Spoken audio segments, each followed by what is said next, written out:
The reason immigration reform died wasn't just because of one party. It's because people were nervous about a populism that started to emerge.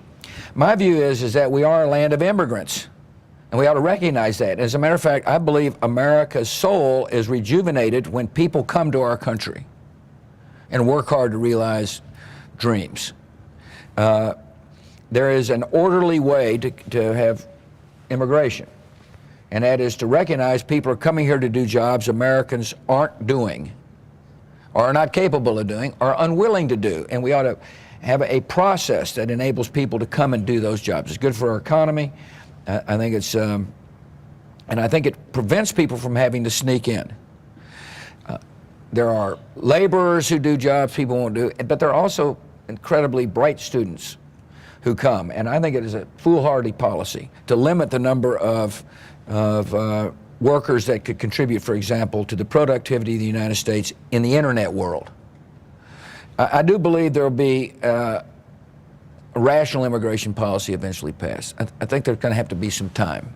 What's interesting about our country, if you study history, is that there are some isms that occasionally pop up. One is isolationism, and its evil twin protectionism, and its evil triplet nativism.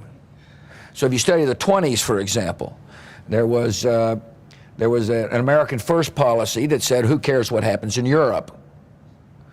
Well, what happened in Europe mattered eventually because of World War II. There was Smoot-Hawley, which was a part of an economic policy, which basically said we don't want trade. In other words, let's throw up barriers. And there was an immigration policy that I think during this period argued we had too many Jews and too many Italians, therefore we should have no immigrants. And my point to you is we've been through this kind of period of isolationism, protectionism, nativism. I'm a little concerned that we may be going through the same period.